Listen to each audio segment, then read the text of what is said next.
ஓம் சாந்தி. B.K. Surajbhai அவர்களின் தாரணை வகுப்பு ஏப்ரல் 21, 2025.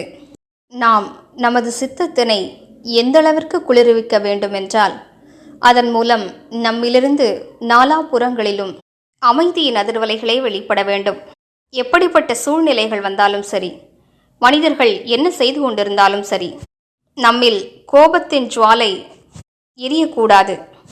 அம்சத்தின் அளவில் கூட நமக்குள் கோபம் இருக்கக்கூடாது. எப்போது நாம் அம்சத்தின் அளவில் கூட கோபத்திலிருந்து விடுபட்டு விடுவோமோ அப்போது நாம் காமத்திலிருந்தும் விடுபட்டு விட்டோம் என்று புரிந்து கொள்ளலாம். ஏனென்றால் காமம்தான் கோபத்தை ஊற்றெடுக்கச் செய்கிறது. எந்த ஒரு சூழ்நிலை வந்தாலும் பயிற்சி செய்வோம். முதன்மையாக வெளிப்புறமான கோபம் அழிந்துவிட வேண்டும். மேலும் பயிற்சி செய்வோம். மனதில் எழும்பும் கோபமும் நின்றுவிட வேண்டும். பிறர் மீது பழிவாங்கும் உணர்வு, பகைமை உணர்வு ஆகியவையும் அழிந்துவிட வேண்டும். எந்தளவிற்கு நமது கோபம் அமைதியாகுமோ நமது உள்ளார்ந்த சக்திகள் அந்தளவிற்கு அதிகரிக்கும். இந்த அதிர்வலைகள் நாலாபுறங்களிலும் பரவி பிறருக்கும் உதவி புரியும். மேலும் நமது வாழ்க்கையையும் தடைகளற்றதாக, பிரச்சனைகளிலிருந்து விடுபட்டதாக ஆக்கிவிடும். சிலர் எவ்வாறு இருக்கிறார்கள் என்றால், உடனடியாக அவர்கள் கோபப்பட்டு விடுவார்கள். அவர்களது மனநிலை கீழானதாக இருக்கும். தமது உணர்வுகளின் மீது கட்டுப்பாடு வைப்பது, ஆவேசத்தில் வராமல் இருப்பது, இவற்றிற்கு மிகுந்த கட்டுப்படுத்தும் சக்தி தேவைப்படுகிறது. இதனையும் நாம் தாரணை செய்ய வேண்டும். அதற்காக அனுதினமும் அதிகாலையில் குறைந்ததிலும் குறைந்தது 7 முறைகள் அவசியம் பயிற்சி செய்வோம்.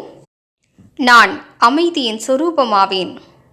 அமைதி எனது அலங்காரமாகும். நான் அமைதியாக இருக்கின்றேன். நான் அமைதியாக இருக்கின்றேன்.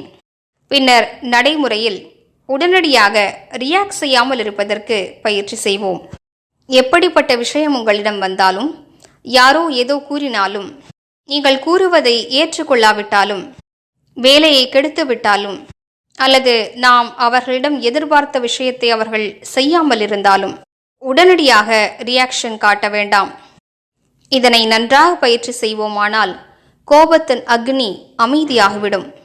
ஏனென்றால் இது எப்படிப்பட்ட அக்னி என்றால் அது ஆத்மாவை முற்றிலும் எரித்து விடுகிறது. நமது அமைதியை கூட எரித்து அழித்து விடுகிறது. நமது சுகங்களை நம்மிடமிருந்து பறித்து விடுகிறது. மேலும் நமது மனம் ஒரு கீழான உணர்வில் நிறைந்து விடுகிறது. எண்ணத்தை உருவாக்குவோம். நான் முற்றிலுமாக கோபத்திலிருந்து விடுபட வேண்டும். நாம் ஞானி ஆத்மாக்கள், பகவானுடைய குழந்தைகள். யார் உலக நன்மை செய்ய வேண்டுமோ, யாரது அவதாரம் உலக அமைதியை படைப்பதற்காகவே ஏற்பட்டிருக்கிறதோ, அவர்களே கோபத்தின் அக்னியில் எரிந்து கொண்டிருந்தால் இவ்வுலகில் நாலாபுறங்களிலும் பற்றி எரிந்து கொண்டிருக்கும் விகாரங்களின் அக்னியை யார் குளிர்விப்பது? அனைவரை பற்றியும் உயர்ந்த பார்வையை தாரணை செய்வோம். அனைவரும் ஆத்மாக்கள். ஒவ்வொருவருக்கும் தத்தமது பாகம் இருக்கிறது. ஒவ்வொருவருடைய புத்தியும் தனிப்பட்டது. சிலரோ நல்ல புத்திசாலியாக இருக்கிறார்கள், சிலரோ குறைந்த புத்தியுடையவராக இருக்கிறார்கள்.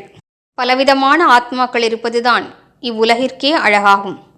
நான் அனைவருக்கும் உதவி செய்ய வேண்டும். பலவீனமான ஆத்மாக்களுக்கும் சரியான வழியை கற்பிக்க வேண்டும். கற்றுக் கொடுக்கும் மனப்பக்குவம் வந்துவிட்டதென்றால் வெறுப்பு ஏற்படாது. இப்படிப்பட்ட சிந்தனைகளால் கோபத்தின் அக்னியை அமைதிப்படுத்துவோம். மேலும் இன்று முழு நாளும் சிறிதளவும் கோபப்படாமல் இருப்பதற்கு கவனம் வைப்போம். நான் கோபத்திலிருந்து விடுபட்டவனாவேன். அமைதி சொரூபமானவனாவேன். நான் அமைதி குடிலாவேன்.